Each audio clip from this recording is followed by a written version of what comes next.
Double, double, toil and trouble. Fire burn and cauldron bubble. Smoke of the master's leaf and Hawklet's wing. Hair of the shadow and master's brew. Into the cauldron doth it stew. Experience boiled down to a palatable mash. Serve it up before it's burnt to ash. By the pricking of thy thumbs, something wicked this way comes. Welcome to Gatekeepers. In this episode, we're going to be discussing witchcraft and witches. If you enjoy the content this evening, make sure to hit that like button. If you really enjoy our content, please consider hitting the subscribe button to the channels listed in the video description below. And without further ado, let's get into the topic. Hello, my name's Jaide, and this is my Tabletop Tavern. Joining me this evening is Conall the Cigar DM. So far, that is all I have backstage, but we might see someone else pop in here soon. How's it going, Conall? It's going. Not much is going on today. It was a nice fall, kind of crisp. I know, right? I was able to sit outside, joke around about winning the $1.7 billion while smoking a cigar that was worth maybe $5 at most. It was, it's a delusional thought, but it's a fun delusional. You know how many games you could buy with after 40%, $1.2 billion? How many of them could you actually play? Well, actually, you wouldn't actually have to buy any games. You could just travel around to see who's hosting what game. Yeah. Join active games. Yeah. And if you like that game, you with $1.2 billion, you could stick around for maybe a week or two. Mm-hmm. Okay. Also joining us this evening is the Shadow. Howdy, folks. Welcome. Unlike the other Shadow, this one does not know. So. Oh, I know all right. How are you doing this evening, Shadow? Not too bad. Having a little technical difficulties, but it's all right. Talking about another person that could use $1.2 billion. I mean, a show of hands. Who would like to have $1.2 billion? I wouldn't say no to it. Anyway. So, lotteries aside, our topic this evening is witchcraft and witches, and using them at the tabletop, in our tabletop games. Now, I know there's been some discussion about witches being pulled from content, I guess. I'm not sure. I'm not very up on that. My focus is going to be talking about witches mostly as adversaries. That's where my main focus is going to be. I've done it both ways. I mean, that sounds weird. I've had people at my table that go, "Ooh, I could play a witch." I'm like, "Really? Okay." "Ooh, I could play a warlock." Well, that's not a witch. Well, it kind of is. Shut up. Then it absolutely is. It's not. A witch is a witch. A warlock is a warlock. A warlock is a male witch. No, that's a sorcerer wizard. Well, I mean, it depends on how you define in the game world where the power is drawn from. And Webster's Dictionary is correct there. Yeah, I'm going by Shadow is technically correct. A warlock is just a male version of a witch, according to the dictionary. Yeah, but people who wrote it were stupid. What do they know? Yeah, I'm not going to go there with you on that one. Inconceivable. Let's see here. We've got we've got Elle in the chat. We've got Six Nations. Welcome, both of you. We've got Bo from Bo Paints Minis. Flady, how you doing? Awesome. Shit. So, just dropping it all over the first 5 minutes of the stream there, Conall. Go ahead. Hey, I said shit. I didn't say wonder or super. And fill the blanks yourself. All right. So, if we are ready to discuss witchcraft and witches in our games. Let me start off by asking, and this is going to be to both of you. I'm going to start with Shadow on this one first. What role does witchcraft take in your games? So what role does it play in your games? Hold on a second. I'm trying to adjust a few things here. In my games, it's usually they're the bad guys. Okay. Well, I'm talking about the magic itself. Like, what is the like, what role does that kind of magic play in your games? It's traditionally evil. The for my campaigns, it's usually those despicable folks who've made a pact with one or more of the ultimate evils to, gain the upper hand on their situation, life, the kingdom, the universe, what have you. And they've made this pact and they get various benefits for having done so.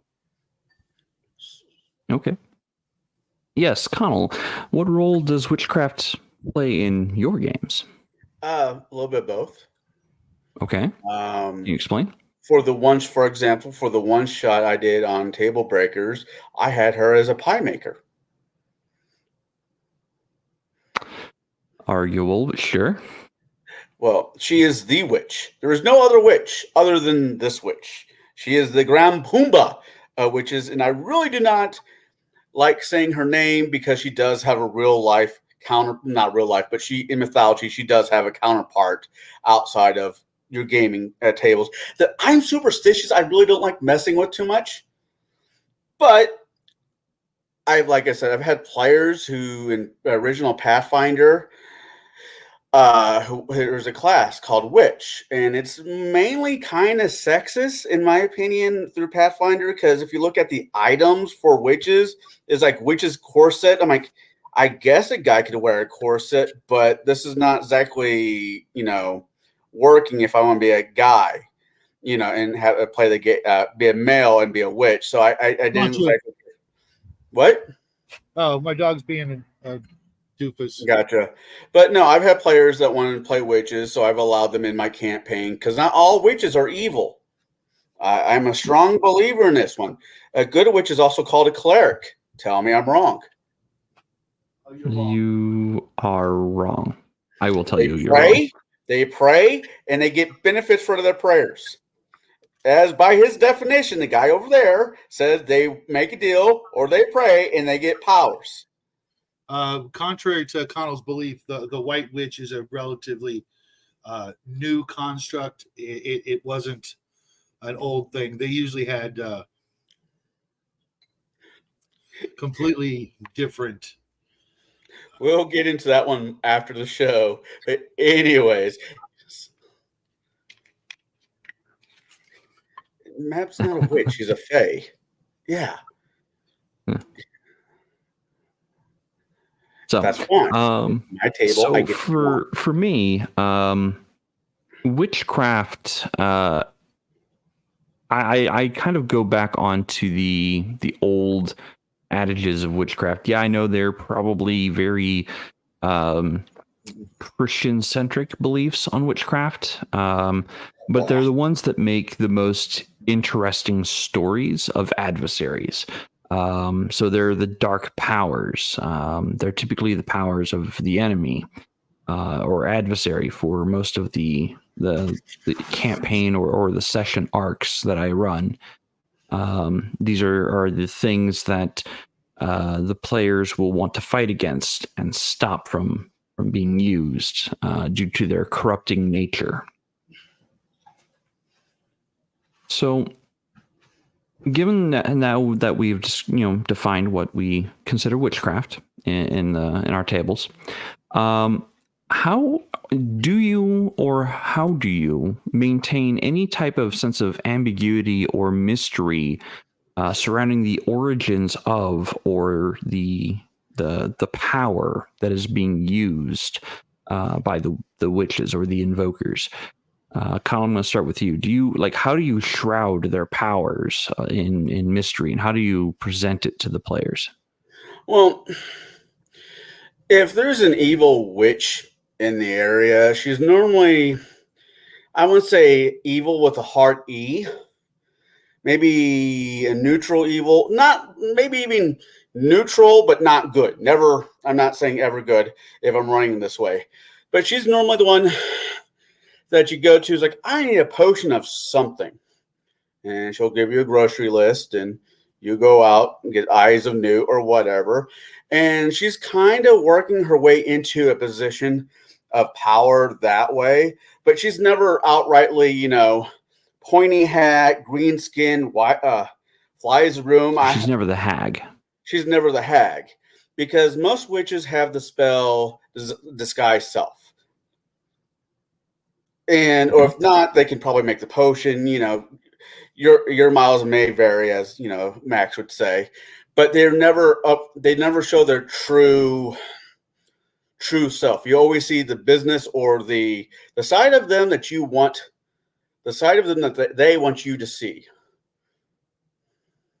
Okay. As a pie maker. Sure. What about you, Shadow? How do you maintain a sense of mystery or intrigue, or even ambiguity about the powers that witches may hold, so as to maybe entice people away from the straight and narrow? You are muted, sir. Well, right off the bat, I never show my hand or their hand. They have to stay in the shadows, so to speak. They have to be as mysterious as possible. I never give them enough information where they can duplicate, because if you give the players anything, they're going to want to use it themselves. Even if you out and out tell them, this is going to end badly, they're going to think they can somehow use it for themselves. You never give them a spell book or instructions. You just you drop them little hints here and there. You show them, a little bit, but you don't give them, the full, step-by-step instruction manual on how to do anything that they can do. And of course they do things that other people can't do because they're getting help from down below, or no. No. It's okay. So if they're getting their power from the down below, and I've also run some of my witches this way as well, where they're drawing their power from some kind of extraplanar evil force. Typically, they are the servants of, or they are patroned by some kind of evil force to gain their powers to begin with. So let me see. Six Nations. That was a great movie. That's a perfect example. 1988. Yeah, it was. I like the sequel more than the original one, but I also agree that was a good.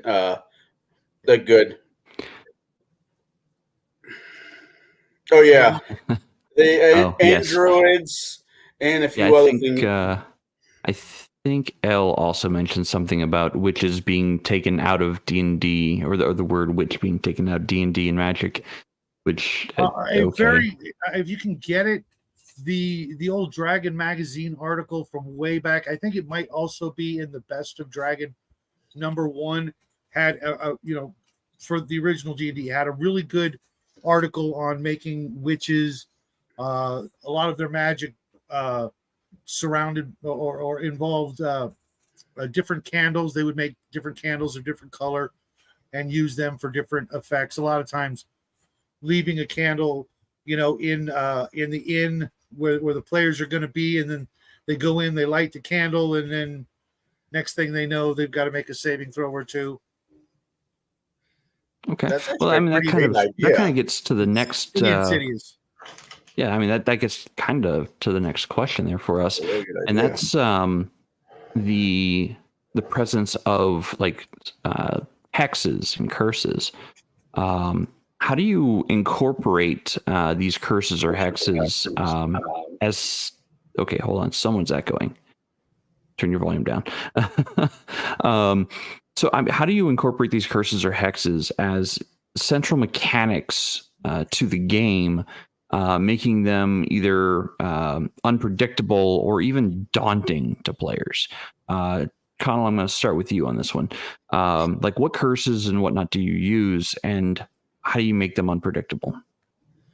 I think witches, to make things unpredictable and actually stop the player somewhat in their tracks, is you have to do hexes, and it works better. I find at lower levels, because hexes and Pathfinder are basically spells. I don't remember a lot of them top of my head, but of them, like the spell sleep, or charm, or suggestion, and there's other ones that they can use that has a great, especially sleep, has a greater effect at lower levels than it does at higher levels. So if you're having a party to dealing with a witch, I find that when it comes to that, it's easier to use them at lower levels instead of 10, 15.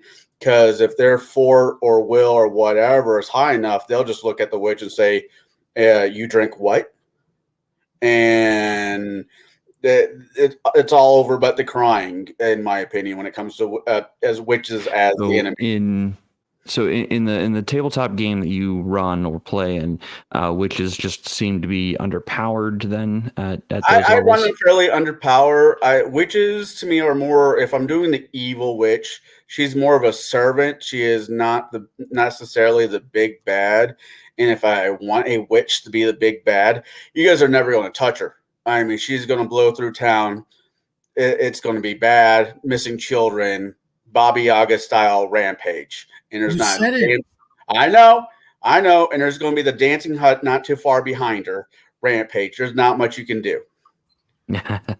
And so I normally just keep witches, the spells that you're talking about, at lower level, because like I said, sleep. After a certain point, I cast sleep, and the rest of the party says, "Are you wiggling your fingers for a reason?" I guess not. Okay, so witches to you are to be used at the lower levels. Okay. Yeah. So Shadow, same question to you. How do you incorporate curses or hexes as either like central mechanics to the game? And if you do, how do you keep them unpredictable and or daunting to the players? Well, to start off with, a good hex has to be well written. It has to be written so that the players cannot easily verify exactly what's coming. If you word the hex properly, it's like a fortune cookie. You read it and it's like, this might apply, this might not. I'll be looking in the future for anything that's similar to that type of thing, but always leave that mystery out there as to what exactly is going to happen with the curse.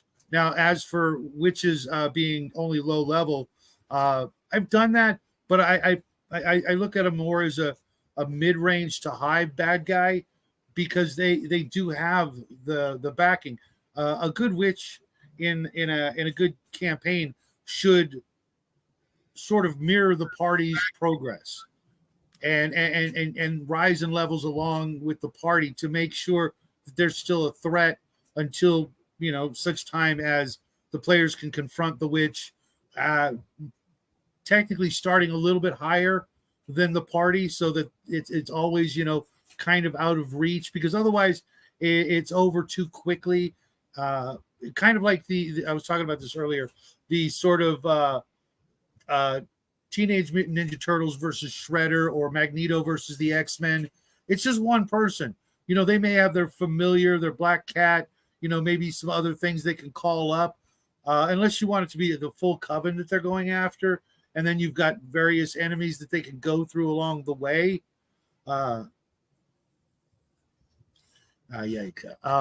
This way, you get to milk it for as long as possible, which I'll get into in a minute. about the whole milking process. Yeah, milking a witch. That seems like a dubious process. Well, okay, since you brought it up, a lot of witches were identifiable by that third nipple, of which the familiar or demon would suckle and drain the witch's blood as part of its payment servitude to the witch. And trust me, I've had many a game where people would try to find that on said male or female person, only to be surprised at the end who it really was. But traditionally, look it up, Conall. It's a thing.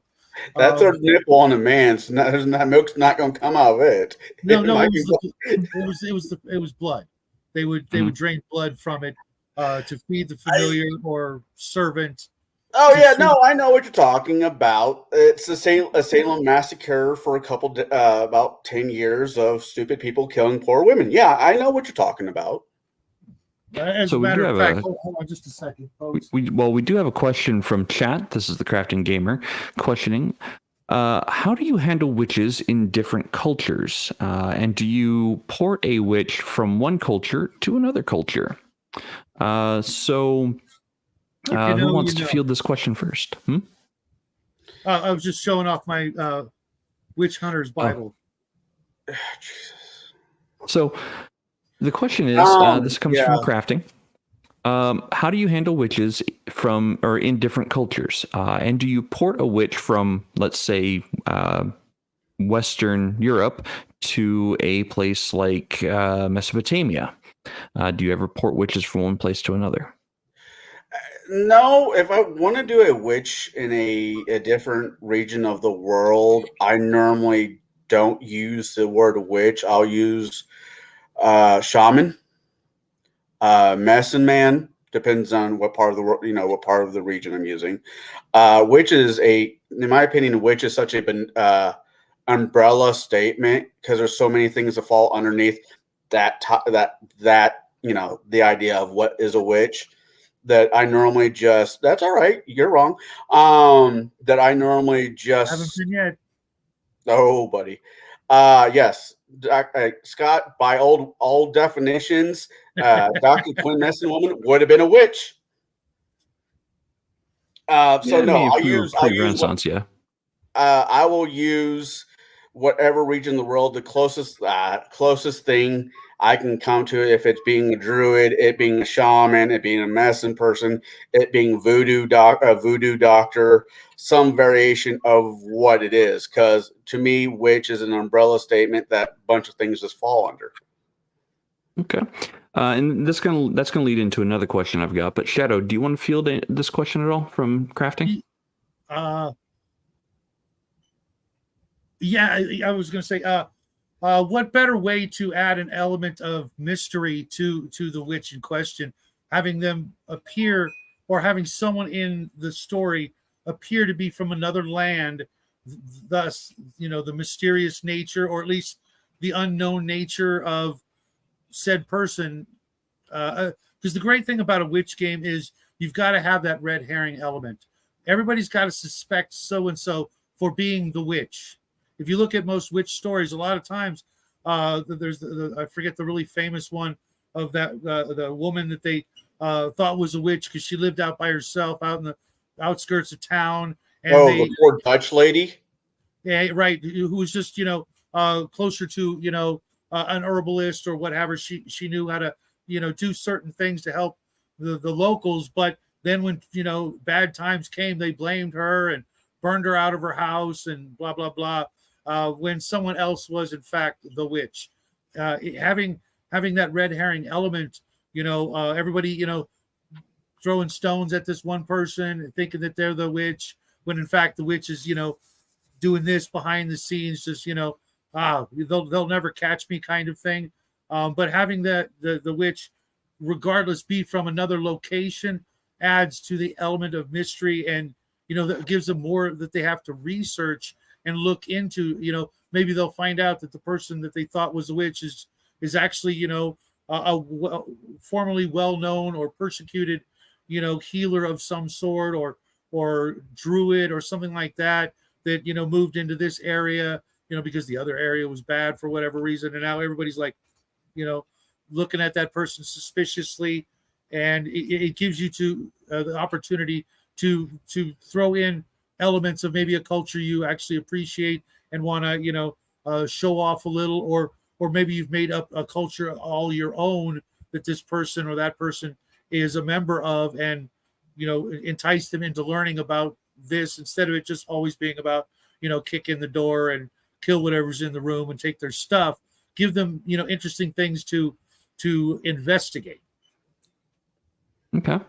As far as bringing witches in from a different culture, I will do that on rare occasions, but the setup kind of has to be there. Like the party has to, the individual will be introduced early on, but the concept or that culture will have also been introduced even before that individual has been introduced. I'm not going to just blindside my players with something they have no idea about. In an effort of fairness, like they'll have known or heard of the culture that individual comes from. They may not understand the powers or how the character uses their powers, but they will have heard of the culture at least once or in passing. If they're paying attention and taking good notes, they might have an inkling of what's possible from that character. I remember a campaign I was in that I was a rogue, and we were out to investigate a bunch of crazy women living in a wooden house. This was a Bruce campaign, so I say crazy women. And I crawl up the side of the building, and they're doing hibbity bibbity bobbity boo in there. And I'm like, fuck this. We're more than 3 minutes in. I throw in a couple alchemist fires, and the rest of the table's like, what are you doing? I'm like, I'm burning witches. Isn't that what you're supposed to do? Oh, no, you're being evil. But they're witches. I think somebody else on this panel was there with me and was kind of yelling at me for a hot second. Oh, wait, it was that guy. I can't remember what character I was playing. I don't remember if I was lawful or chaotic. I know I was not evil. You were a gunslinger. Oh, there was that character. It was I can't remember the name, but yeah, I know. With gun will travel, or you're the paladin type gunslinger you were trying to make. Paladin from the 60s, 70s TV show. Yes. Yeah. But no, I mean, I would play along with the burn the witch. Sure, I will go along with that. I don't exactly disagree with Shadow, but I think it should fit the narrative. Not all witches are evil. Okay. Yeah, for the record, I do a Saturday show with practically a coven of witches, mostly to hopefully minister to them and hopefully someday, lead them back into the light. But, like my book says, you've got to know them first before you can identify them as such. And, they're a good bunch of people, maybe a little misguided, but I know none of them are literally, well, there's one who's suspicious, but now, okay, so we've kind of danced around it a little bit, and I want to circle back to this. Now, Conall, you'd made mention that witch is just an umbrella statement for spellcasters of different regions, be it hoodoo or be it Santeria, whatever the case might be. So is there a difference then between magic, sorcery, and witchcraft? Is there actually a difference to you? As long as it's arcane, no. I think most arcane is arcane. That's why a sorcerer in 3.5 Pathfinder, most of the systems to run, the Sork and Wizard spell list is interchangeable. I mean, of course, there's just the same damn thing, especially in 3.5. I don't know if did Pathfinder separate the two? They did not. So it's the arcane is arcane. It just depends on your focus, the focus that you're using to draw from the arcana. Divine magic will always be divine magic. So a witch, for most of the witches I've seen, they've normally done arcane magic. So no, it's that poor lady that lives at the end of the block that speaks Polish or Eastern European language that no one understands, but everybody's suspicious because people are at best xenophobic, and that's translated over to the hobby somewhat. Okay, what about you, Shadow? Do you conflate all the different types of magic, or do you actually have them separated out as to their areas of influence? Remind people a little known fact that most people don't actually realize, or didn't. Maybe some of you guys out there remember the original Dungeons and Dragons. Let's go advanced. Clerics actually, like first, second, and third level spells were technically more like arcane magic. They had to memorize them, and they didn't actually pray for the lower ones. It was the higher miracles or miraculous spells that they actually had to do the prayer and get the permission from. So with witches, I have it where their dark lord or lady or whatever infernal being actually may very well impart to them arcane knowledge in addition to the ability to pray for specific help. Many witch stories will come to that point where the witch reveals itself and literally, in need will ask its master or mistress or what have you for specific help against the party. But, up until that point, they're pretty content to use the gifts of arcane magic because where do people like that gain the knowledge to cast arcane spells unless, if they're actually just a magic user but live and act weird, you may be able to find their spell book and go, oh, they're just a freaking magic user, from another country, blah, blah, blah. That's how they can do this stuff. But when you start finding, the chicken bones and the other, accoutrements of actual witchcraft, the sacrificing and things like that, then you can actually know what you're dealing with per se. But I like I said, I'll use both forms of magic from one school because that's the way actual clerics from AD&D were, and it made a lot of sense that they would the church would pass down certain spells that you could learn, like the bless. I mean, how many people here know from their own religion exactly more or less what their priest does when he blesses you? Okay. I'm Catholic. I'm Catholic. I can make a weird joke here. See what I'm saying, though? There are some of the lesser abilities or spells or whatever you want to call it that are rather simple. But then when you get higher up, to perform an actual exorcism, let's say, you would need to know a lot more than, just watching the movie. You'd have to know a lot of the secret teachings to perform that spell, which is usually what, a third, fourth, fifth, something, depending on the edition of the game. It's not like a low level spell. It's something much higher. And so I'll use, I'll give them both arcane and what's called divine magic. Yeah, sure. I mean, we all, me, you, and imagine other people as DMs, we will go out and read stuff. We will try to not spice up the witch, but trying to make it a little bit more than just something you grabbed off the monster manual or whatever you're using. So you do research on it. How many witches throughout, media or stories or whatever always had a book, a spell book of some type? The grimoire. Mm-hmm. And correct me if I'm wrong, doesn't a wizard use a book? Mm-hmm. A cleric uses a prayer book? In most settings, yeah. The wizard and cleric both have to have some form of book of either prayers or spells. Right. Otherwise, we wouldn't be able to, penalize them and force them into, the whole memorization thing. It's like, I never understood why you have to re-memorize it. You ask any guitarist to play a song for you. If he can play it, he's already got it memorized, and he can play it like 8 times in a row if need be. Well, and the process the guitar there is somewhat of a difference between muscle memory, because playing guitar, playing an instrument is muscle memory to a certain degree. to but actually. Then again, so is singing.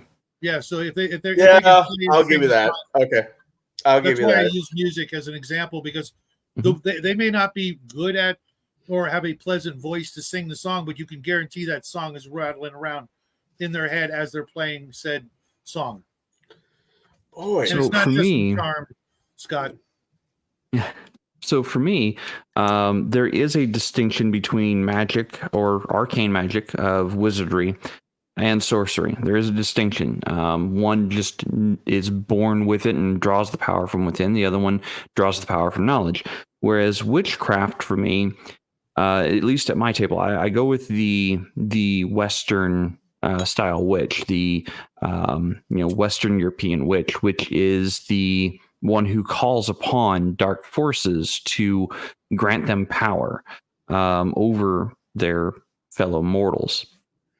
Either in the forms of hexes or curses, or even outright just power to invoke some kind of spell or incantation. Not to question you as a DM, because you're one of my favorite, but I am part Romanian, and from my own heritage, a lot of the witches that we see modern day breaks back to the Romani witch or the Romani spell shaman, or whatever you want to call her or him. I'll play that game, him or her. Do you mean like gypsies? Yes, like gypsies.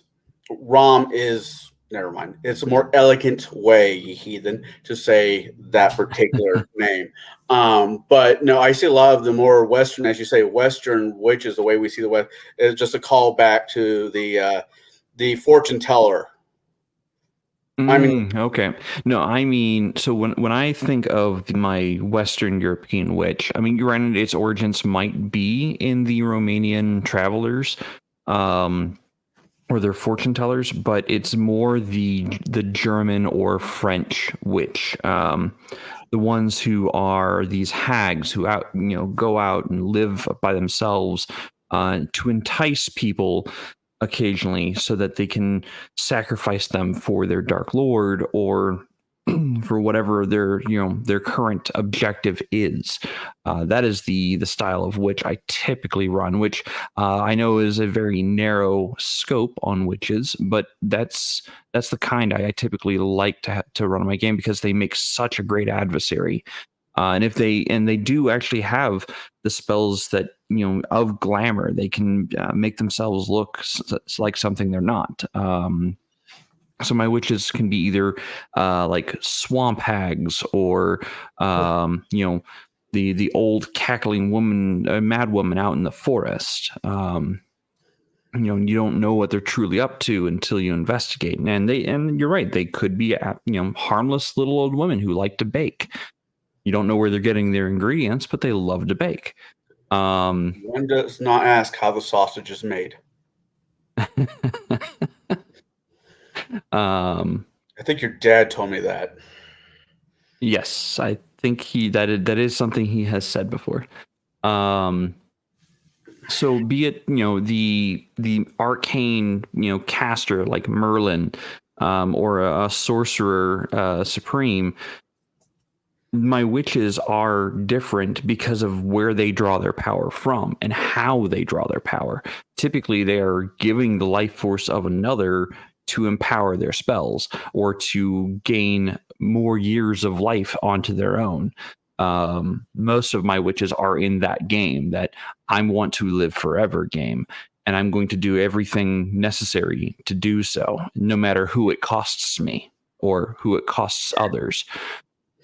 Most players are also in the "I want to live forever" game, though, too. I mean, I'm not trying to be suspicious. I'm not trying to be an ass, but no, I mean, but having that kind of witch, the one that's like the pact I made didn't go as how I planned, but I have enough knowledge that I can extend my life force and try to find a way out of the pact I made. If I can just live long enough to do so, I just have to sacrifice X number of people every so often, just to be able to get more life force to one day free myself from it. Hey, isn't that working at Walmart? I just got 3 more hours before I can retire. All that's going to lead to is them becoming a lich, anyways. Or becoming a saint. Well, or 0 level divinity. Yeah, I guess it depends. Yeah. So yeah, I would say for your games, if you want to include witchcraft of some kind, make it distinct from sorcery and arcane, or even make it distinct from that of divine magic. Make it stand out and make it be its own thing. Sure, there could be some crossover abilities or spells or powers, what have you, but there should be like some tricks that witches have that other spellcasters can't get, or if they do pursue it, they find out what the actual cost that the witch paid for to get that power is, and then they have to make a decision whether or not they actually want that power. I mean, yeah. And it should be devastating. It should be steep. I completely agree. Well, I think even anybody who uses magic, there should be a price. There should be a receipt at the end of the day. Arcane magic, divine magic, there should be a receipt at the end of the day. Well, arcane magic gets around it. Yeah, I don't like the. I disagree with arcane magic. I think it should be as close to an actual science, that doesn't make sense to the average person. Otherwise, you turn it into just a thinly disguised version of some other kind of thing. I can eat a tomato. That means I am immune. Magically immune. Technology is indistinguishable from magic. Right. I like the idea that it is a science that if you do this, this happens. It's not a matter of beseeching some, extraplanar force. Now the creator God may have been the initial instigator of the creation of magic as a science, but most magic users should come to that knowledge later on in life, thus allowing them to, appreciate their gift even more so, and maybe even, once they start getting up to higher levels, maybe then, think about entering the priesthood of said deity. Otherwise, you're going to end up, handing them out 9th level spells, and no GM worth his salt ever wants to do that. Yeah.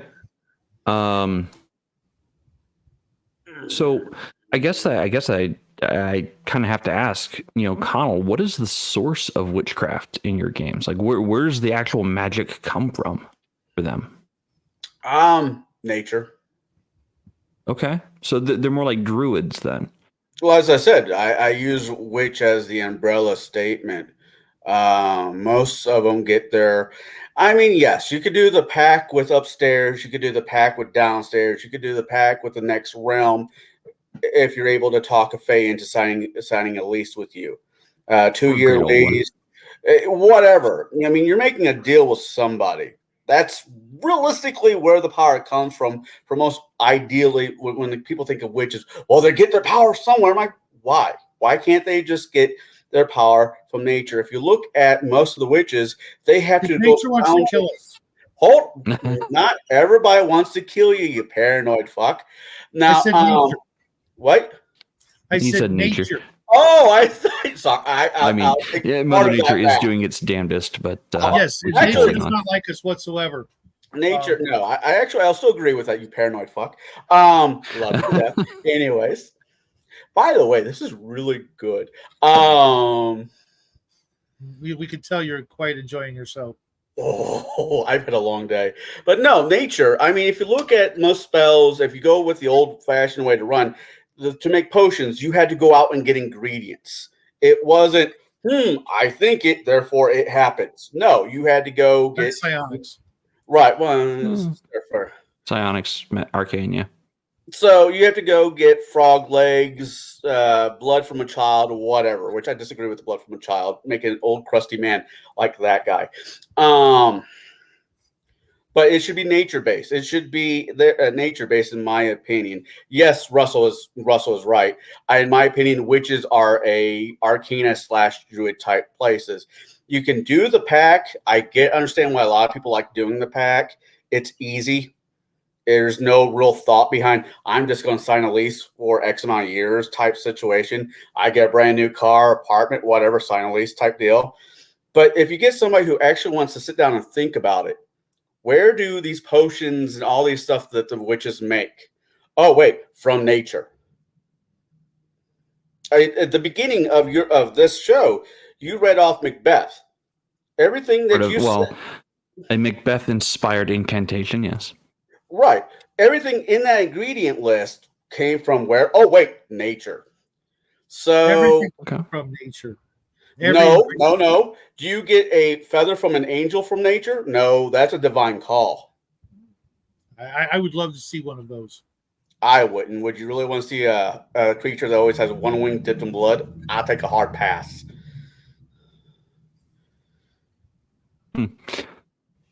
Who does the big guy send to do his dirty work? Well, that's a different topic for a different night, I think.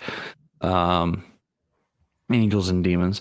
So what about you, Shadow? What is the source of witchcraft power in your game worlds? Like, where does that power originate from? It comes from the contract signed between the witch and Satan, basically. The signing away of one's soul. Otherwise, let me ask you guys a question. You guys have evil priests in your games, right? Yes. Do you have it to where they, in order cultist, to become not priest, I equal cultist, priest, same thing. Okay. Unless maybe in your games you have those cultists or priests or whatever actually sign away their soul to their deity, which is rarely something I ever hear about. Then the priest can pretty much go along his merry way, doing the bidding of his deity, but never always a guarantee that they're, once they die, that their soul is the property of that demon. With the pact of witchcraft, signing away of one's soul locks them into a certain path and grants them their powers in trade. Now, often I have that for the witch to exceed the bargain, once they've like maxed out, they've gotten all their powers. Well, then the witch is like, well, I want more power. Well, bring me more souls. And thus you have a never-ending cycle of the witch gaining more power through bringing their master more souls. I could play a cleric that way. By everything you just said, I could play a cleric that way. You certainly could, but I don't, in my experience, I've never heard of that being the case with the actual contract. It's sort of either glossed over and never spoken of, but I mean, think about it like this, okay? Your first level, okay, you're first level human, and you're like, I want to be an evil priest, and you're going to sign away your soul for first level abilities. No, well, the witch gets a whole bunch of stuff, not just your first level abilities with the promise of advancement. The witch gets like front loaded a bunch of stuff, and then I understand what you're saying, but let's hypothetically you want to do a role play out, and I don't know why you'd want to. Well, depends on the person group. What if you want to role play out the Spanish Inquisition? I can never say that correctly. Spanish Inquisition? They were all priests, and they were doing some horrible shit. So, in game terms, I could run a priest that everybody thinks is a priest as a witch, and I can run a witch the same way, being a good witch, the same way you run a cleric. I guess, and we'll kind of get into that here in a moment. So, as I stated, I'm kind of in agreement with Shadow on this one.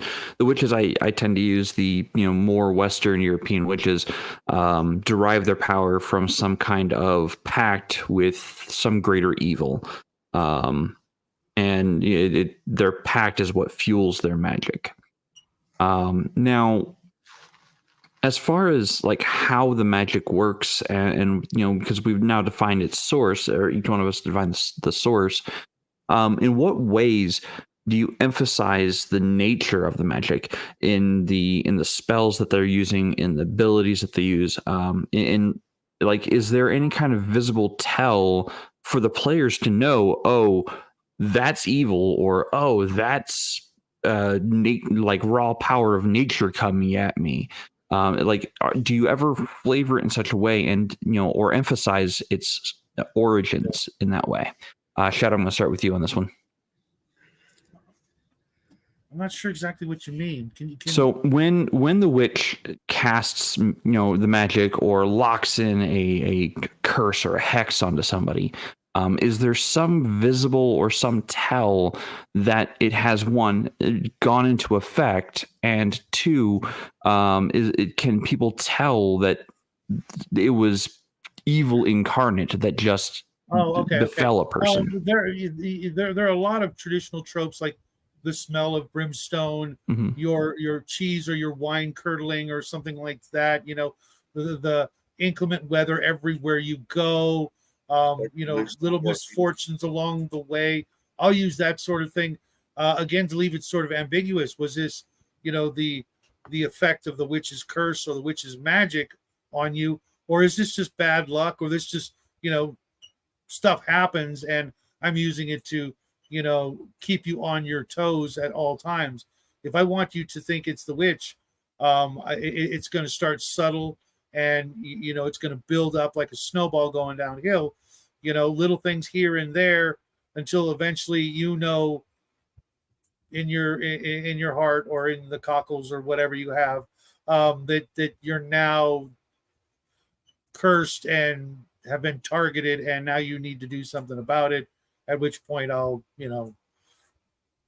more or less lead you in the right direction, or at least give you some clues. Okay. Conall, do you ever put emphasis on the magic that is in play from your witch? And if you do, can you give us an example of of how you describe it to your players?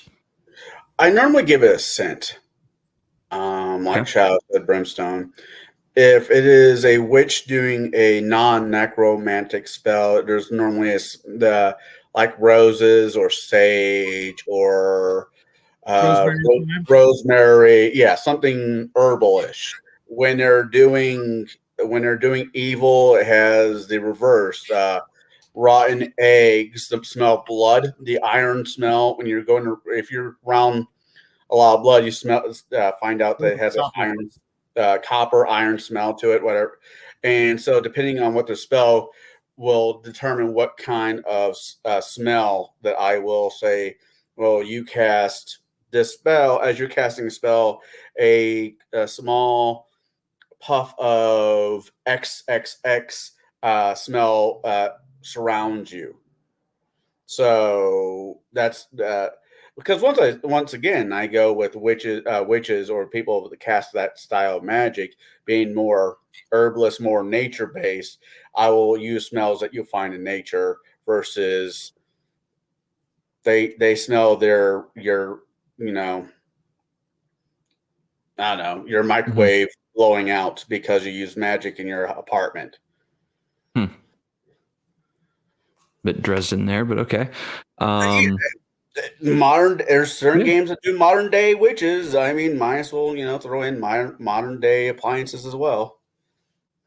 So for me, the telltale signs that you're dealing with a witch in my game is there will be those raw ingredients lying around.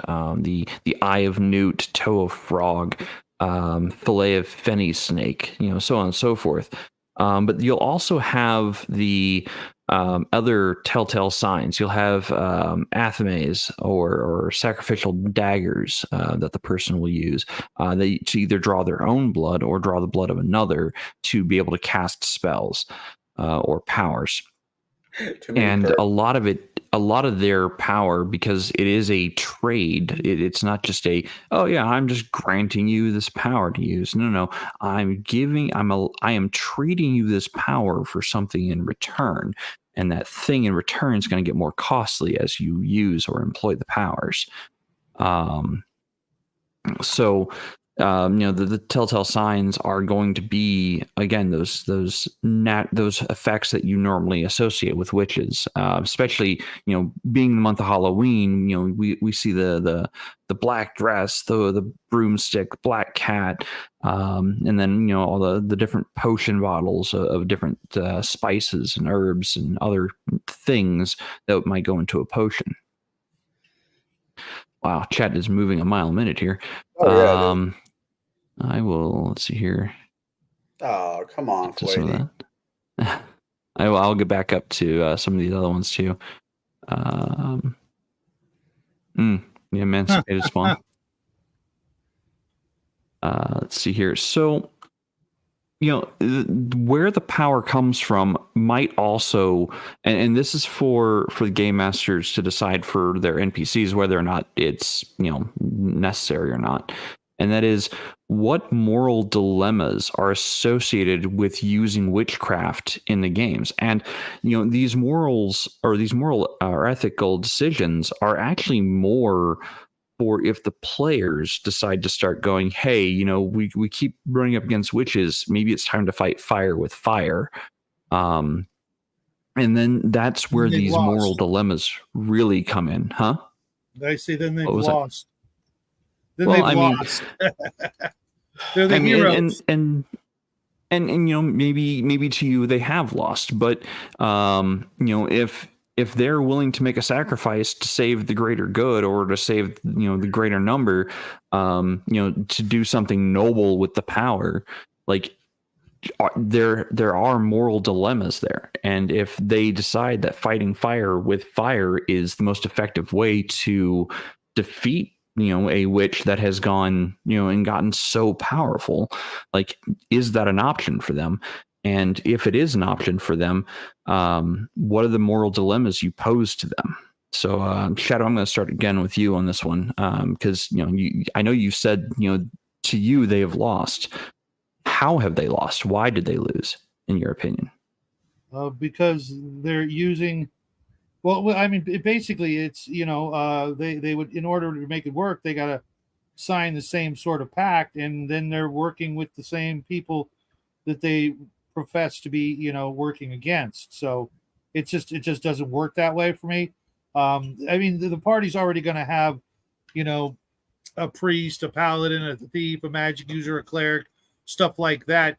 They just need to buckle down and get more clever, think of other ways, as opposed to it's not like taking a knife to a gunfight kind of thing.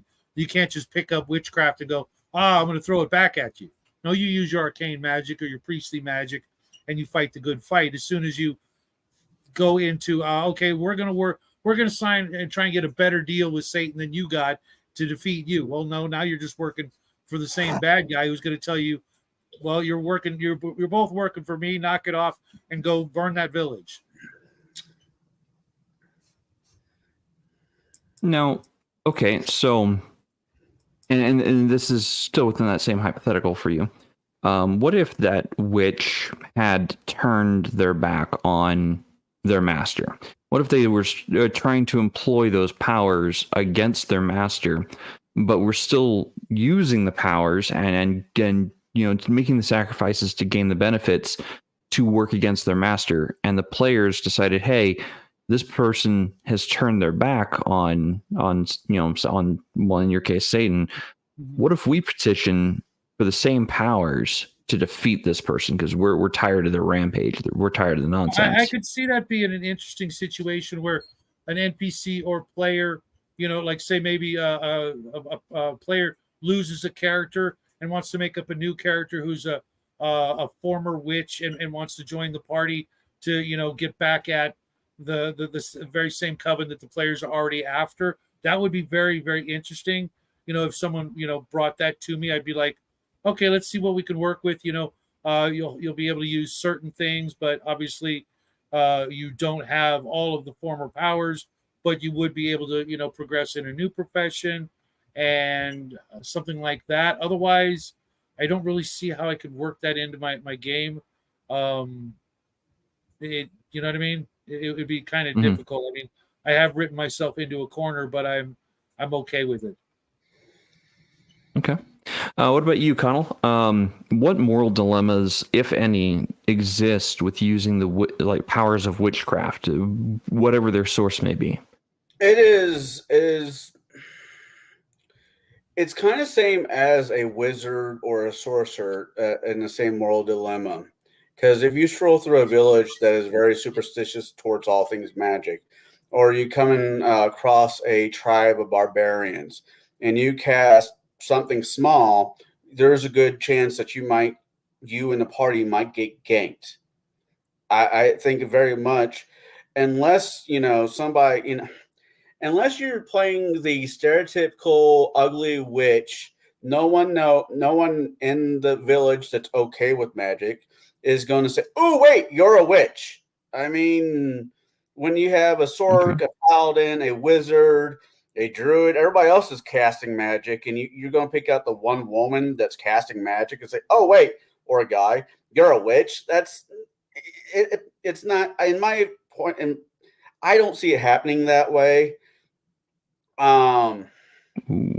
It's just it depends. It depends on the village, town scenario, where if a witch casts a spell, a wizard, a sorc, whatever, the villagers might gank them because they are superstitious against magic. I kind of have a problem with running games that are so identical to Earth history in that regards. If you've got a world that's got magic, you know what I mean? Sure, there's going to be those places that don't have it and they thus fear it. But I mean, if magic actually works, there's people out there who, you can go into the bigger town and see a dude casting a fireball, or doing real magic.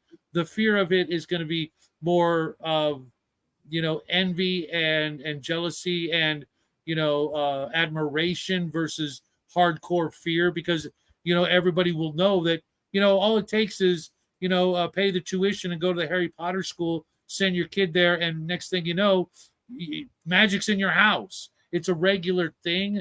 Now, witchcraft or other kinds of, things that are, more or less known as evil, because let's face it, even the druids, everybody knows they're neutral. They're just trying to, uphold the balance.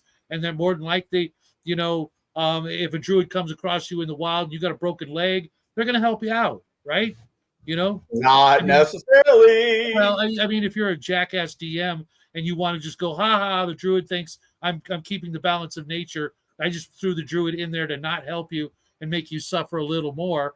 Fine. Well, that's not the way I played my druid, but the druid is probably going to go, you're a human, I'm going to help you out, or maybe you're an elf or whatever, I'm going to help you out, thus letting the player know that, hey, druids are, people that are somewhat good, in the overall scheme of things. The true neutral thing, I think, is insane, because if you're true neutral, to be true neutral, you would sit in a spot and never move and never do anything ever again to be true neutral. Otherwise, you're constantly tipping the balance. But I think, in a fantasy world, we've got magic all over the freaking place. So being afraid of it the way Earthlings used to be afraid of it just doesn't make a whole lot of sense. Otherwise, you'd have crusades against magic every other day. But yes, in a roundabout way, it still does, because it doesn't have to be Earth history for somebody to be superstitious or anti-magic, when the person who has magic, the last guy who had last magic, tried to rule the planet from castle I think that's just a roundabout way of justifying the fear of magic. I think it actually depends on how much magic plays a role in your game world. Right. If you have a low magic campaign, then absolutely that might be the case. But if you've got a mid to high, and everybody knows that you go, if you go into town, you're going to bump into 18 different magic users and magic items, and the street lights are lit by magic, etc. It's just going to be like, maybe, the way certain people viewed electricity when electricity first came around. But you don't have too many people on Earth that are afraid of electricity and cell phones nowadays. Depends on what. Well, I have a healthy respect for electricity. Depends on what part of Illinois you're at, because there are certain groups in Illinois that don't use electricity and don't quite understand how it works. Actually, a lot of people actually understand how it works. They just don't use it. I have a healthy respect for electricity. I've been hit by it too many times to not have a respect for it. Guys, right there. I got a question. I do got a question. Sure. So let's say I want to play a witch. I'll talk to you. Okay. I'll bring this to you, Jaide, because I already know his answer. We all know his answer. I want to be a witch, but I need to make a pack. Well, I don't want to make a pack with people down there because that never really works out with me. I don't want to make a pack with a fae because that never works out well either. Can I make a pack with a planar Solos? I mean, a divine creature? Why wouldn't you be a priest? I mean, yeah. If you were to make a pact with a divine being of goodly nature, you would be considered a priest, and they would give you priestly powers. You wouldn't have access to the hexes, the so I would not curses. Even though I made a pact with a divine being, a powerful outsider being, which is basically the big argument with witches. They're making pacts with somebody. But I would not have access to none of my spell list because it's evil per se, or is it evil, or is certain spells out of the list going to be all necromancy going to be chucked? So again, if you are playing a witch at my table, it's going to greatly depend on your focus as a caster. If you want to play the hex caster, the caster who puts people under curses or spells and entraps their mind, then you are likely going to be treating with a more malevolent creature or entity rather than a benevolent creature or entity. If you are a witch or in this case, I'm going to say a druid per se, who wants to treat with nature and live responsibly amongst the trees and live in the balance. That's going to be your focus. You're not going to have access to the hexes and the curses. You'll have access to more nature themed things. And the same thing for divine. If you want to help people, if you want the power to bring healing to those who need it and aid to others, then that is what you are going to receive from a more goodly divine or benevolent outsider. Yes, I am playing devil's advocate here, but sure. I see some hypocrisy, not so much with the panel, but I see some hypocrisy in this. Because if the argument is where the magic is coming from, and I pick a divine person, then I'm at that point, I know I don't call it a witch. At that point, it's not a witch to me. Yeah, it just sounds like you want to be called a witch, but have other powers. Mm-hmm. It's no longer a witch. It goes back to my original argument that clerics and witches are the same creature. It just depends on who you pray to. But they don't have the same powers. They don't have equivalent powers. But so they're not the same. Balance, using your words, once again, not trying to be completely argumentative. Sure. Balance is a false god. I didn't say balance. They are not equivalent power. They don't get the same powers just on a different side of the coin at all. They do not get the same equivalency of power. One gets harmful incantations and hexes. Right. The other one gets beneficial magics that help everyone else. One is given their spells freely. The other one has to earn their spells through sacrifice and darker pacts. There is a difference between them. I think it really depends, Conall, on what you want. Throw the name aside. What do you want the character to be able to do? Whether it's an NPC or player, what do you want them to be able to do? I gotta get cleric. I gotta get maybe a 3.5. Not right now, but I gotta get cleric spell list in front of me because I gotta get through my at least my definition, an infernal power could very easily even give you things like cure light wounds. Okay, it's if that's what you're asking the demon for. Palladium did a really great job on the witch because it basically, to depending on the level of the pact you pick, you just pick the spells you want, and some of these other abilities you're going to get at the lesser pact, and then the higher pact, if I'm remembering correctly, gives you access to more and better, magics. But that's it. You're done. Okay. That's why it's best to start out at the lower level, work your way up, and then go, okay, now I'm ready to make a bigger pact, and then a bigger pact to get more stuff, where it's actually the contract. I do this, I get this,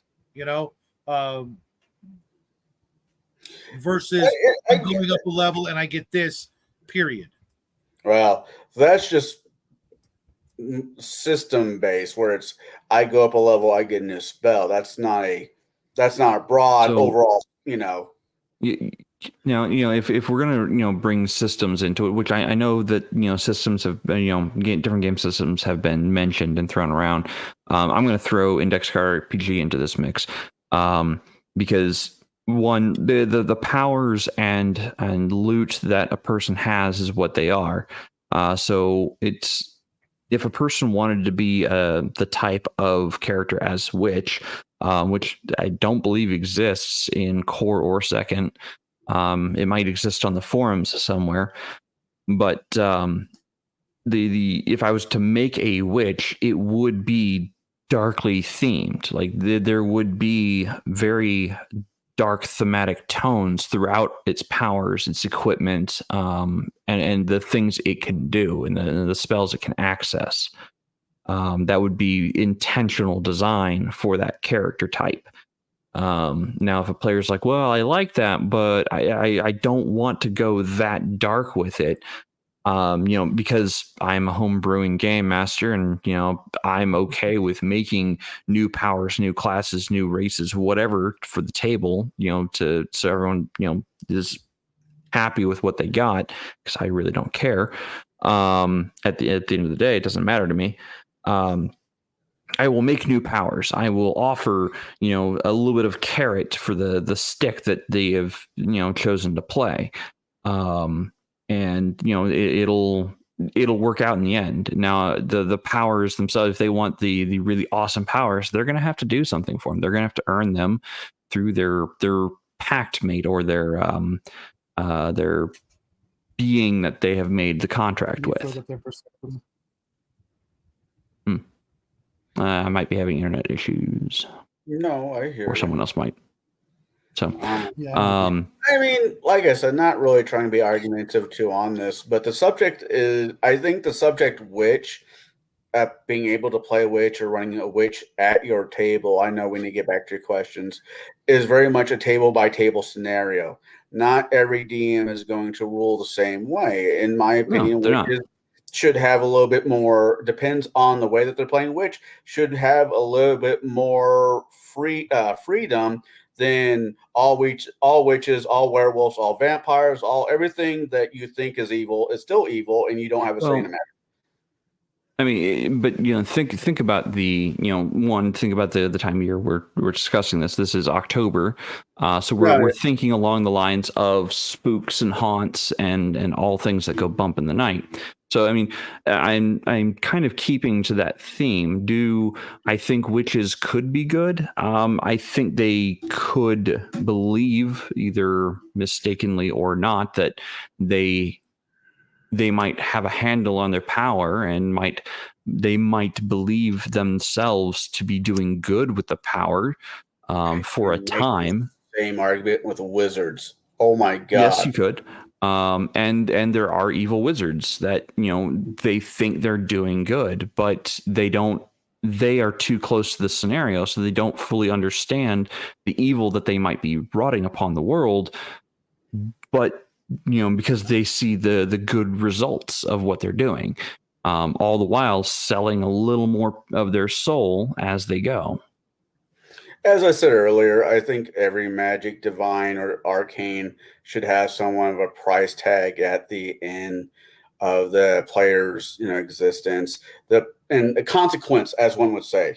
There should be a consequence. Not all consequences are bad. You played a cleric. I'll use a cleric for this one. You did a cleric and you did your cleric duties well. The consequence of your good actions is you get to go to whatever divine place your deity sent you to. I think arcane magic is its own double-edged sword without having to throw in extra stuff. By all magic is a double-edged sword. Power corrupts, and if you resist the temptation of the power that you earn through arcane magic, that's think about the characters that once they start getting high level as a magic user, just because they cast a spell, that's really kind of an unfair advantage thrown at the magic user traditionally. Starting out with a D4 hit points where everybody else is looking at D6, D8, D12 type of thing. I know it's changed over the years, but they started out with this massive handicap, and if they made it, then they earned it. But in modern games, I see where it's not quite that bad, and that idea that they're going to get way more powerful than everybody else. We better make it even harder for them to get there. I think it's better to have the power that they get be the danger unto themselves with what they choose to do with it. Once they, you throw a raise dead spell, make zombie spell out there and tempt the wizard with that, and he finds a spell book and this is in it. He could just as easily burn that page out of the book and go, never going to use it. But chances are they're going to keep it in there thinking, one of these days I may need that, and I'll be able to handle it. And that's the trap. Not, because I failed on casting this spell, now I have a tentacle growing out of my backside or a third eye. I despise that penalty on arcane magic. It's like, why would you ever do it then? It's just a matter of time before you end up with a character that's just a pile of tentacles for just trying to play the character. I got a question. Is your alignment to use Shadow locked in? What do you mean? I'm making a first level character. I'm making them lawful good. And it's locked in for the entire game. There's no level alignment justice because the game goes sideways on him. And he has to make choices that he wasn't expecting to make. In the old days, if you other than paladins, if you did something, paladins, druids, and rangers who had specific requirements for alignments, or maybe even monks, most characters, if they have an alignment and they start going off to another alignment, they're going to lose a level or two for doing so. Penalty, that's it, you're done. Oh, I'm just asking. Or other professions like a ranger, he'll suddenly lose his ranger abilities. Paladin loses paladin abilities. Monk might lose his monk abilities. That's it, done. You committed the crime, you did the time, which is losing the levels or abilities. Now what are you going to do? Shut the fan, yeah. Now the question I ask though is I haven't seen it done. I've heard about it, but a divine character being good in the very beginning of the game kind of flips the switch and goes evil towards the end. I have seen that as well. If alignment's not locked in, why does a witch necessarily always? Could the witch, like your necromancy, like your lich story that you've told multiple times, where the kingdom, what if it's just outside ignorance, xenophobic from the characters, prejudging that this person who does witchy things, because unless the witch you could absolutely have a witch of a good alignment. Okay, but the fact is they still made the pact. Okay, and I give you there are many stories of people signing a deal with the devil to get this thing, and sometimes that thing is a noble cause. Technically, wouldn't that still be divine? I mean, if you're making a pact with an angel. Well, regardless of what you're making, whether it's a good angel or right. Angels don't make pacts. You're being a bit pedantic there. This show is about angels, and I want to shake out, not angels, this show is about witches, and I just want to shake out all the concept. As DMs, we are on witches and how they can be used and played. It's completely feasible for a good person to want to become a witch, to take care of some issue, revenge or get justice or something. And the only thing that comes to their mind is signing a pact with an infernal power so that they can see justice done, knowing that in the end they're going to pay the price, but they want to make sure they see it. Well, okay, so I have run this scenario before. The party was up against a power that they didn't understand, or a being that they never met. They never had crossed paths with them, and they kept running across their trail, though. And their trail was magical destruction. It was people whose hearts were ripped out of their chest in a brutal way, but no signs of a killer. And the party eventually found out that the people who had died, all the people whose hearts had been ripped out, each one of them was linked in some significant way to one another through a third party. That third party had turned to witchcraft to get revenge and to set things that had gone wrong to right. Because they had lost a close family member. As a matter of fact, I think that I had set it up where the character or the adversary had lost their child to some kind of incident where these other people were involved because of, I think, more happenstance than anything else. That wrong place, wrong time. So the person had turned to witchcraft to get the revenge and to seek justice because nobody else was doing anything about it. The justice system had failed this individual. So the party had to make the moral decision of, what do we do about this person? This person has turned to witchcraft to set right a great injustice that has been wrought upon him and his family. But at the same time, they're doing truly horrific and awful things. Do we let them go after they've finally finished their last person, or do we stop them before they get the chance to do so? And that's kind of the moral dilemmas that I kind of want to speak to on what game masters can present as methods of their witches. Your witches don't have to be straight up bad guys, wreaking havoc through town and burning whole villages to the ground. No, they could be people, people like you and me, who might have had a great injustice wrought upon them, and they've turned to a dark power because the powers of light won't have, either can't do anything, won't do anything, or their hands are tied and they're just, like, well, there's nothing we can do. Like, I know you want us to do something, but there's nothing we can do. Or maybe it's part of a greater plan that, the mortals can't see. Or a greater plan that you don't understand. Sure. So those are the moral dilemmas that I like to throw at my players. The person isn't necessarily truly evil yet. They're on their way. It's the key word.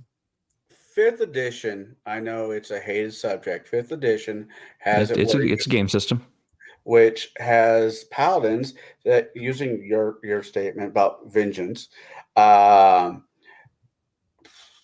it go? Has a paladin of vengeance where some guy kills somebody, or his wife, child, family member, whatever, and he goes forth and he is the Punisher. He is out for the mighty V. But he's still a lawful good character. Is he though? Yeah, by game mechanics. Don't use real world morals on me here. You don't want to base your games in the really real world, so do not use real world morals. I'm just talking about the definition of good. Each game system has its own definition of good, and I don't know what the 5th ed definition of good is. I don't believe it follows. I don't think it actually follows Book of Exalted Deeds good. Oh, well, Exalted of Evil Deeds, that book? Or, no, Righteous Book of Exalted Deeds. Yeah, the good, righteous, the good Book of Wrongness. But I when going back to witches, there's more questions that need to be asked. I think, no matter what we say, the people who are watching this later on in the now need to figure out what they want to do at their table, because it doesn't make a hill of beans what we have to say. It's your table, run it the way that you want. I'm just trying to shake out all things witches and from each angle. Sure. And, we've kind of touched on then in my next section of questions, which are, what are the people who practice witchcraft? Are all of the witches evil in your game? Now, Conall, he's saying that, witches don't necessarily have to be evil. I'm saying they could be morally ambiguous, generally tending towards selfish nature. What about you, Shadow? Are your witches evil, like pure evil? It depends. Okay. I've already said that you could have an instance where, especially think about this: the witch that signs the contract, right? Let's just go with that, right? But then over the course of doing things, realizes, oh my God, I've made the most incredible mistake of my life, and actually regret it. And of course, the evil thing is loving that even more. What greater torment, what greater delight that they would partake of the regret that their minion now regrets being forced into this contract through their own will, their own decision or whatever. You could have witches of different alignments. It really depends on what kind of NPC you're trying to bring into the story. That would be great opportunity for different moral dilemmas by having a witch of a good alignment. The paladin detects evil and she's radiating good. What does he do? He knows she's a witch, but his God's saying no, she's good. She made a mistake, or he, and they're trying to find some escape out of this awful situation. Is there something the paladin or the party can do to help, and fix and right a wrong that, that's come across their path? Or are they just going to put the witch to the sword and call it a day? And that's kind of the moral dilemmas that, I think really make the game or make some games stand out. Say again? They're saying good night, Scott had to leave, and yeah, I said, "See you, Scott." And I think that is some of the things that make some really great games or gameplay interesting. Is that if you present these moral dilemmas where the party has to make a choice of, do we redeem this person who only got into these powers because of the situation they were put into or led into, or do we just put them to the sword? Like that's for your side, and that's for you as the game master to really find out what kind of players you have at your table. Like, you may already know what kind of players you have at your table, and this could just be a litmus test of whether or not you actually have murder hobos or not. Murder hobos are just going to put them to the sword because they're a piece on the board, and all pieces on the board are meant to be killed, right? Wait, what? Yeah, so the murder hobo mentality, if it's a piece on the board, it's meant to be killed. Oh, yeah. Yeah. I mean, even my younger, it doesn't matter. So let's see here. Looking through the questions, because we actually answered quite a few of these inadvertently. Can players be witches? Yep, we answered that. Does it have a cost? Yep, we answered that. I mean, you put up a witch next to a wizard, it kind of dressed the same in most medias. In media, sure. I mean, even in D&D gaming books, I kind of see their clothing interchangeable. Pathfinder made it a little more. Wizards wear robes because it's drafty and cold in a laboratory. We all know this. Yeah, and a proper witch, and a proper witch barely wears anything at all. Man, keep your king self channel. Hags, yeah. So let's get on to some of their powers, and more specifically, like the curses. And Conall, I'm going to start with you on this one. How do you write up, design, or make into rules or rulings curses that are either inescapable or cause players to find creative solutions, or make morally challenging decisions? Like, how do you design curses that would fill one of those categories? I kind of tongue in cheek. There's an old ancient proverb, Chinese proverb, and which is actually a curse. May you live in interesting times. I'll have to look at that one up. I've heard that before, but that's the way I heard it put it that way once. I'm like, oh, that makes it's like going down in the South and somebody says, "Bless your heart." You know, it sounds great up front, but the back end kind of sucks.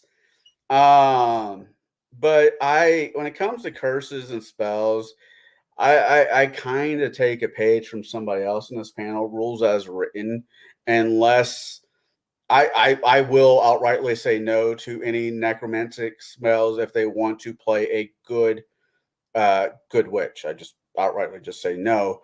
But if the spell is water breathing, which is fairly neutral across the board, I think I normally don't look twice at it. But if it's like there's a spell out of Pathfinder where a witch could literally rip his or her skin off and use it as a weapon, I say no, because that is disgusting. And you get bacteria and gangrene, and that is nasty. And you're supposed to grow the skin back like within like 24 hours. But so I'm like, so you beat a goblin with your old skin rag, and now you're and everywhere else you go, you're leaving bloody footprints, ass right. So and handprints. Yeah, no thanks. If they're playing as a character, I'm like, no. Welcome to the show, Grandma. But if it's an evil, like I said, an evil witch, I won't think twice about it, because I know Tim, Tom, Lucy, and Larry, and Charlie Brown are going to put the witch down one way or the other. So I really don't think about it. But as a player, I do kind of have to look at the spell saying no. But I'm that way with wizards and everybody else. No time magic. Fuck you. No summoners from Pathfinder. Fuck you. You're not going to use your magical ability as a mech suit. Go fuck off and die. So no, I do actually look at the list if it is a player and say green light, no go, because the Death Witch spell is an interesting one. I don't know how I've yet to have somebody use that one. So I haven't really put much thought on that one, to be honest. But there's some hexes and curses and spells that are just hard no, just outrightly just a hard no. And it's a case-by-case scenario. Yeah, no chrono. Man, I know, right? Do not mess with time. I love Yeah, I know how you feel, Mr. Time Wizard down there. I am the great and powerful time wizard. Okay, how many times did you step on that frog? Twice. Once on purpose, once on accident. On purpose for an experiment or by accident? Right. Anyways, no, I think witches even have the ability for time magic later on in a couple of the spell lists. And it's still a hard no. But case by case scenario. Each game will be a case by case scenario, and that's how I handle hexes and curses. Because if it's a bad guy who gets away, I curse you to. What was a great one from X-Men? Wolverine one. May you keep walking until your feet bleed. It was some line that she did mentally on the guy. I turned that into curse because if you know you can't beat the guy, but you can mess with his brain, may you walk until your feet bleed. He leaves. You've had the encounter, and now that's a villain for tomorrow. So that's, case by case. Okay. So what about you, Shadow? How do you design your curses to be inescapable and cause players to find creative ways or maybe even morally challenging decisions to have them removed? Sorry, you can you repeat that for me? Yeah, sure. I think you're the one having internet issues right now. I know it's me. So how do you design the inescapable curses that kind of force players to think of creative solutions or even make morally challenging decisions to try to have them lifted? Like, can you walk me through some of the curses that you've designed for players to have to find a way out of? I should have written some of these down. Like I said before, I want to leave it vague. One of them was literally the curse of life eternal, because it's a curse. Living to watch your family and friends and everybody and everything you care about, turn to dust and fade from memory. In a proper game, the players would actually care about such things. In modern times, they just go, "Thank you, DM, awesome." I can make more family. Right. Well, in which case, I would, curse you with nightmares and things like that, and just guilt you into feeling like shit until you got it and understood that this sucks. Sure, living forever could be great, but if you have any sort of soul or compassion, or anything in your heart but coal, you would miss that family. Outliving one's children is something I hope none of us ever actually do, because I can't think of a worse fate. So something like that. Otherwise, I'm going to make it, like I said earlier, very vague. I don't want them to know what it is. It's too easy as it is for them to just go, okay, we're going to go to the priest and get a remove curse on you. And I'm like, yeah, didn't work. Sorry. If you're going to put a curse on the party, it's all too easy for them to, just find a priest. It's no more different than, losing a hand or an arm or a leg or something in combat. They're just going to, they're either going to retire the character because you say no, or they're going to find a way to just shell out some gold and problem averted. It's going to last and, stick with them, be some sort of stigmata, that makes them stand out. Maybe it's even worse. You're going to bring bad luck to all of your friends and loved ones, make the other players in the party really think about kicking the player, because, they're bringing you bad luck, whenever the right situation arises, you just throw at that, make a saving throw, but -3. And they're like, why? You don't know why.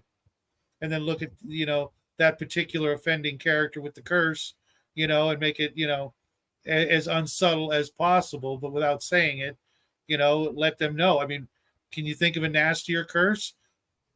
Child support. Yeah, you're not wrong there. But the immortality, or all your friends and loved ones will be, haunted by bad luck. Well, if it wasn't for bad luck, they would have no luck at all. They're Irish. Are they poets? Actually, I like that one. I mean, I will joke about living forever. I'm like, yeah. My wife and my child passed away because of the Black Plague. I can go make a new one. Yeah, disadvantage forever. Something. But you should. If you're a decent human being. The biggest curse is your money will always disappear. I mean, that's just life. No, in a campaign. Let me show me a Coke. In a campaign, there's normally 3 things that drive the party: gold, murder hobo, or righteousness. And if you take away their gold, I can see Kai about ready to jump through the screen and kill me. You know, how he feels about taking his gold. Taking a player's gold or not being able to keep it, make it like Leprechaun gold, it disappears, whatever. I mean, you're more or less like forcing the vow of being poor on them, but they get none of the benefits. So as far as like how I design curses, especially the inescapable curses, the curses that, you know, try as you might, you can't lift it unless you do something very, very specific. It starts off as something innocuous. Like they don't even notice it's there half the time at the beginning. But as they start trying to interact with the curse or try to do things directly related to the curse, that's when it starts kicking them in the teeth. And the more they try to force the curse, the more they try to force the thing that the curse is locked onto. That's when I keep cranking the volume on it, and I'll go past 11 on them. Especially towards the end when they're like, I will do literally anything to have this curse removed. At that point, I've got them. Okay, what are you willing to do to have this curse removed? And sometimes the answer is to transfer it to somebody else, to transfer it to a willing person. And that's the thing is, the willing person may not know exactly the origins of the curse or what the curse is capable of or what it does. The imp in a bottle. You guys remember that one? Yeah, I vaguely know that one. Where you could only get rid of the imp by selling it at a disadvantage, and yeah. Actually, finding a willingness person wouldn't be that hard. Hey, Shadow, you play a paladin, right? I mean, yeah, it would be the right thing to do. Now, one of the curses I have actually used on a player. The player was greedy, like always, constantly greedy. They would do anything they could to get their hands on the treasure first before anyone else had a chance to. And one of the curses that was laid upon that character was anything they touch turns to gold instantly. I know that story. And it wasn't just the Midas touch. No, it was quite literally anything they touch turns to gold. The food. They touched their sword. Yep, their food turned to gold. Their sword turned to gold. Their armor turned to gold. And then they started getting, it weighed on them. They touched a loved one by accident. They turned to gold. It had gotten to the point where, okay, you are now the richest person in all the lands, but you have nothing of value. At which point, the character is like, oh, okay, well, I'll just, I guess I'll keep the statue of my loved one, in holding. So hopefully that I can, reverse that later. But yeah, I'm going to sell off all of this gold stuff. I'm going to be the richest person. I'm just going to keep turning things to gold. Wouldn't they technically actually starve and dehydrate within 3 days? Depends on how you do it. Technically, yes, unless you're willing to pay someone to feed you like an invalid. But the food touched your tongue. I don't think the curse was for internal. I think it was anything they touched with their hand turned to gold, because that was the problem. They were stealing from the party. They were constantly trying to get to the treasure first to get the best dibs. I would have to have that clarification for me to even think about doing it, because otherwise, they're going to find a way around it or die. And so, I mean, it was the Midas touch. And it eventually did get to the point where, like, the player's like, my character is the richest character. Like, I've got nothing left to do with this character. I'm like, yeah, and it's like, what do I do? Well, I want you to consider this. Your character is the richest person, but what do they have? Well, they have everything. Do they? Do they have everything?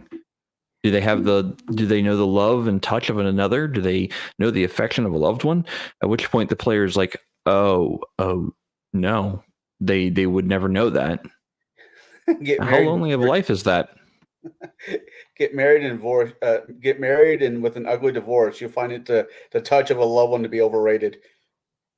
Right. No, but that is actually good. I'm all joking aside. Damn. It's like I'm sort of thinking, working my way through that curse. It's like, so if I use chopsticks, is me touching the chopsticks and chopsticks touching the whatever I'm eating, does it turn to gold? I mean, how far? No. The food wouldn't turn to gold if you're using the chopsticks. But anything like the glass with the liquid in it would. Would, yeah. No, I'm trying to work my head how around this, because you've already picked up the chopsticks before touching the food. Like they wouldn't activate a second time on the chopsticks themselves. But yeah, I mean, I and there were distinctions that were made, and the player eventually is like, okay, how do I get rid of this? And then that was the next quest, to rid himself of the curse. So. I want the curse as a monk. Huh? I want that curse, but as a monk. Fury of blows. No, Mr. Bond, I want you to die. Right, Goldfinger. Let's see here. Something is wrong. Okay. Now this kind of speaks of the type of witch that Shadow and I were talking about. And it's, what methods do you use to show the gradual corruption of characters who have become involved in witchcraft? And this actually speaks more towards the very beginning of the night, when I made a bastardized quote of Macbeth.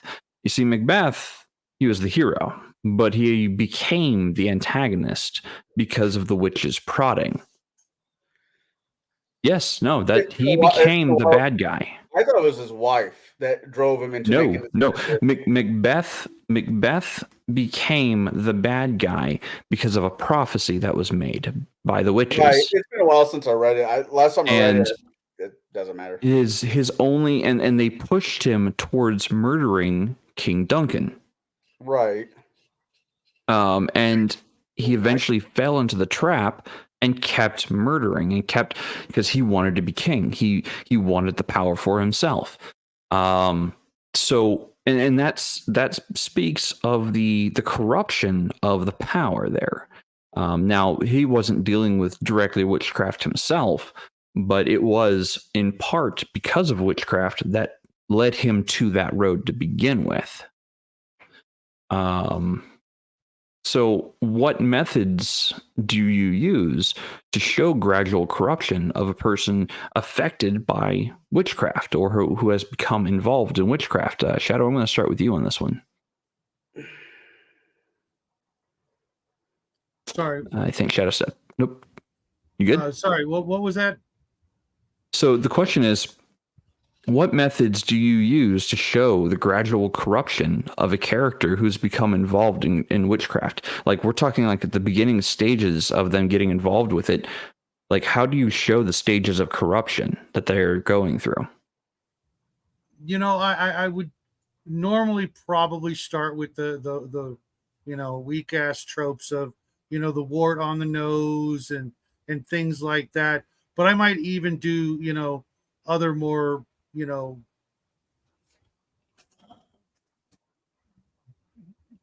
gruesome things, letting them know that, maybe, constant indigestion or different, ailments that they would contract on a regular basis, maybe, food spoiling around them, things like that. And, just start subtly until, they eventually grow horns and things like that, maybe a tail, I would want to stretch it out, but, if they're going to go down that path, they're going to end up, paying the price. And eventually, they will have to, hide their face when they go out in public. Okay. What about you, Conall? And I know that you don't necessarily have evil witches. So let's say you've got a Fey Pact individual. What are the general signs or gradual signs of the corruption towards their pact with whatever being they've made? They get colder. I mean, not as a cold to touch, but them as a personality starts to match their court, one would say, of choice. If you're going to go that, I do have evil. I mean, I've never ran an evil campaign. I've been in a couple, but I've never. I think running them is just self-flagellation weekly as a DM. No offense, Chris, if you're watching this. But as the main antagonist, like Baba Yaga, having her, I think if the party, I mean, you guys technically did everything right in the one shot I did. If it was more of a campaign, you guys would have saw more. But she is the epiphany of that type of person. She can get away with it. But if as a player, they're starting to go. They made a pact with Queen Mab. Their personality was the start getting colder, and they becoming more distant, spending more and more time with people of their own court. Where if it's on the other side of the proverbial coin, and they made a deal with Queen Titania. Titania, yeah. Yeah. That's typically the opposite of Mab. They would become warmer, more nature-based, more, the grandma that makes cookies that you want to eat, not the grandma who makes pies with, children. And they call them dream cakes. Anyways, but it's just, I would have to talk to the person, take them aside, because I don't want the rest of the party to know this. I don't want to know the gate's up. A lot of us, I hate the symbol. I'm just doing what my character would do. That's a lame excuse. But if you're actually playing a character that's going sideways, Breaking Bad, there should be somewhat of a personality change. And I once that gets going, I hate the and this is not a jab towards Shadow. I hate the mole on the nose and the cartoon Hollywood / cartoon witch bullshit. Witches are still, for the most case, unless they're hags, they're normally human. Good people are ugly too. It's not universal good versus evil how you look. People are people.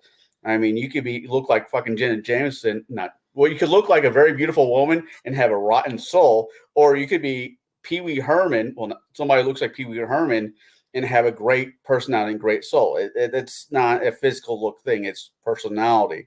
It's got to be thicker than skin deep for me when it comes to that. But yeah, depending on what side of the line they decide to call home is where I will start, having going that direction. And one bad deed does not make an evil person, nor does one good deed save a bad guy from a life of evilness. So it's very much, as I've said all night. And yes, this is also an easy, cheap answer. It's case by case scenario. It's cheap, but it's honest. Okay. So for me, the gradual corruption of the individual that has fallen to witchcraft or become involved in it, it is a slow thing. It happens over the course of many years, in game terms, or maybe even over decades in some cases. And they slowly accept everything that's happening to them as normal. And to the point where they can't even see the wrongs they're doing. They think it's just part of everyday life. And the people around them also either start to change and start to exhibit many of the same attitudes or many of the same personality traits, or they leave. They don't want to be around that, and they vacate. Generally, at the beginning, animals don't want to be near them, except for maybe their familiar, which their familiar is actually typically an outsider being or a summoned being to be by their side. And that's the only that's the only animal-like thing that even comes near them. And that's at the beginning, because most animals can tell the intent of a person or of a being near them. They know a predator when they see one, and they don't want to be anywhere near where a predator is. Except rabbits, for some dumb reason. Rabbits like to make their nest where predators are present at all times for some dumb reason. They like rabbits, and they want to keep their population down. I guess. Bad joke there, and I'm leaving it alone. But so animals won't go near them. Vegetation begins to pull away. Nature begins to pull away from them, especially if they've gone an evil pact or a pact with an evil outsider of some kind. If they've gone, Great Old One pact, or a pact with something like from Cthulhu mythos, it would be more themed towards that as well. But it's a gradual thing. Most players, when they run across a witch that's living in a bog, it's because nature, they've been at it for so long that nature has receded from that area and has left nothing but the bog itself. And it has become a bog because the witch is there. Not that the bog was there and the witch decided to move in. No, the witch caused it by existing and exhibiting and using their powers of darkness. But if a player decides, hey, I want to be a witch, okay, I'm going to start, planting or supplanting ideas or putting ideas out there for them to try to do. And especially when they're like, hey, they're going to talk to their patron through their familiar, and they're going to be like, hey, I'm thinking about this, and this. I'm looking for some guidance or advice. I'm of course going to give them advice that's going to probably take them down the worst path, because that benefits the patron, not necessarily the person. It might benefit the person immediately, but it's going to benefit the patron more. And that's, especially if my player is actively talking to their patron through their familiar, that's the patron is there to lead them down the darker path, to offer them more power for the patron to get more in return. So that might be a faster corruption than otherwise, because the person is actively engaging with their patron. So I think that pretty much rounds out our discussion this evening. There are more questions, but I don't think they are as relevant or maybe even as pertinent to discuss with this evening. And I'm hoping everyone got something out of this, some ideas to use, or some of the ways that we use at our tables. Maybe you can use them at your tables. If you disagree with us, that's awesome too. Use them in your, use whatever you use at your table. You can also discuss that in the Gatekeepers Discord under the general area or general discussion. If you are not already a member of our Discord, you can actually join our Discord through the link in the video description. Does anybody have any final thoughts or questions on witchcraft and witches for the evening? Right here at the end. Oh, this may have been answered while I was watching the GoFundMe stream. Okay. But what is the difference between a witch and any wizard? The literature. Yeah. Jaide and I kind of tend to agree that a witch is someone who signs a pact with some sort of, evilish power that grants them magical powers, blah blah blah, for their servitude or their soul or whatever. They make a deal and that's what they get. Conall is got a little bit different interpretation. But you can go back to the beginning of the show and get the full scoop if you're interested. Where does wizard's magic come from? Does it come from the book or does it come from him? Because if you take a wizard spell book away from him, he doesn't get spells the next day. Yeah, he still has the spells he's got memorized. But therefore, Well, that also depends on your game system. There are game systems that wizards don't need spell books; they just need ingredients or a focus, or a focus of some kind. So it depends on the game system that you're running in, and how you, as the game master, want to differentiate. And there should be a differentiation between witches and wizards. There should be a distinction. Most of my wizards are practiced spellcasters who use theory and formula to cast magic, whereas my witches are ones who have cheated. They've gone to a dark power to attain the magic or attain the power they want to exact some kind of personal goal or personal purpose or vendetta. In most cases, it's a vendetta. They feel they've been wronged, and they feel that they need to right that wrong by any means necessary. So, all right. Well, Shadow, who are you, and where can people find you? Hey, just like it says in the title, folks, me and my boy doing father and son hobby stuff, crafts, game reviews, that sort of thing. Right now, we're kind of busy with school and doing some play testing work behind the scenes for various companies. But you guys have, you've been here for a good long time. You've probably seen the channel. We're going to be doing some more crafts this tomorrow evening, I believe, depending on the little guy's schedule.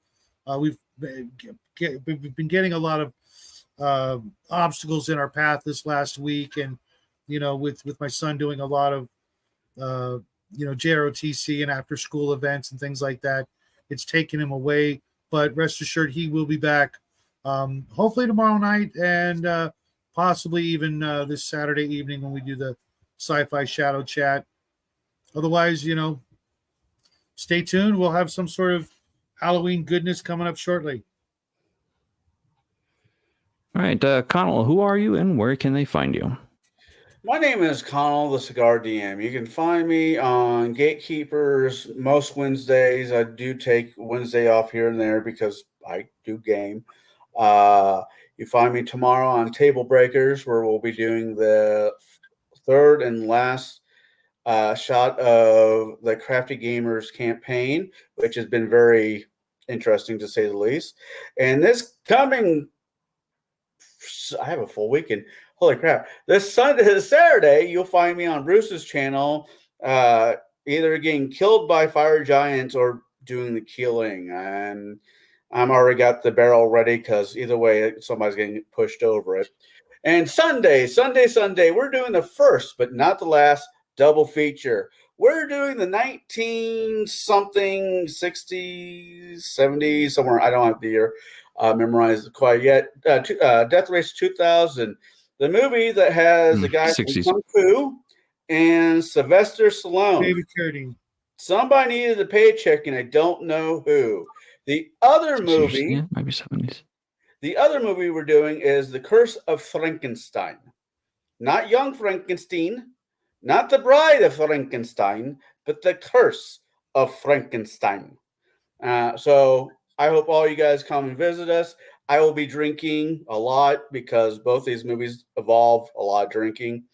And next week I will not be here, but these two gentlemen and whoever else they can round up will give you one hell of a show, and I look forward to watching it after the fact. Other than that, it is the fine month of October, and if you're over the age of 21, go find yourself at Oktoberfest beer. They're very, very tasty with a pretzel. Pretzel sounds good. All right. Those do sound good. And I am Jaide. of Jaide's Tabletop Tavern. And you can find me here every Wednesday. I run Gatekeepers from behind the scenes mostly. I try to organize the content and get it ready for everyone. If you haven't already done so, please consider hitting the subscribe button to my channel and the other channels below. And if you liked tonight's content, make sure that likes button because it helps the channel grow. And yeah, if you don't like the content, you can hit the dislike button as well. I am more than okay with that because, it still gives us feedback. I'm not. With that, have a good night, everyone. We'll see you next time.